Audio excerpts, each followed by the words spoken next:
What is going on, YouTube world? I'm your brother Reza, and this is KRT Life, KRT Life with the Y. Like, subscribe, comment, and all that. And today's vlog is all about mounting that roof box on this wall. Coming up next.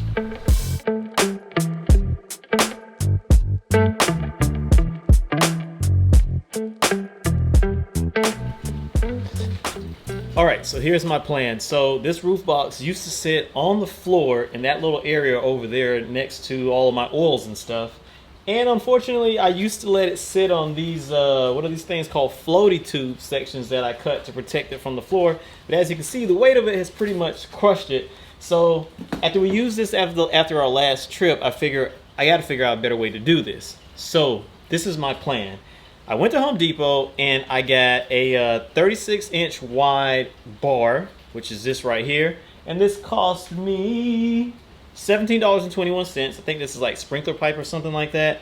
And I have these hooks that I'm going to mount to the studs in that drywall. And the hooks are $7.98 a piece. So the grand total was $36.12.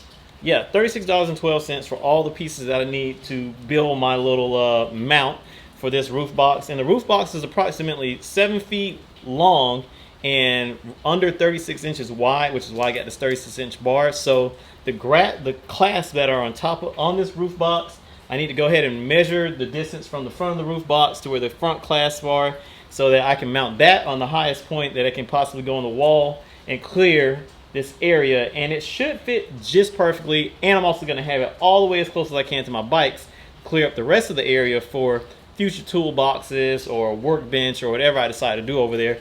So here we go. Let me see if I can make this happen. All right, I decided that I need a more precise measurement, so I decided to open it and measure it from the inside just to get as close as I can without guesstimating too much. It should literally just fit perfectly if I measured that correctly. So now I'm going to go ahead and make all my markings and actually figure out where the studs are using my not trendy, my fancy stud locator, which is over there somewhere. So here we go.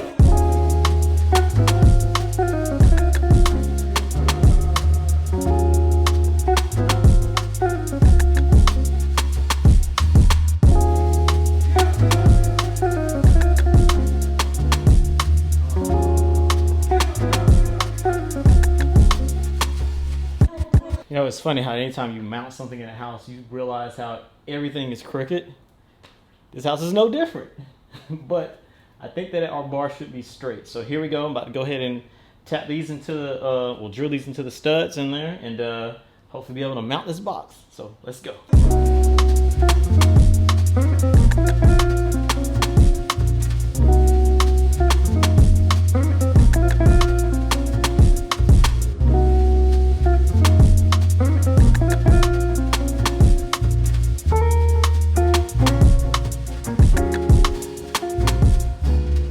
Everybody, and I want to introduce my lovely assistant, Kat. She's going to be helping me get the box off and hopefully onto the wall. So I've one-armed it myself before, but it's just way easier with two people. But you can't move it by yourself. It's just very awkward and you risk dropping it and breaking your car. So here we go.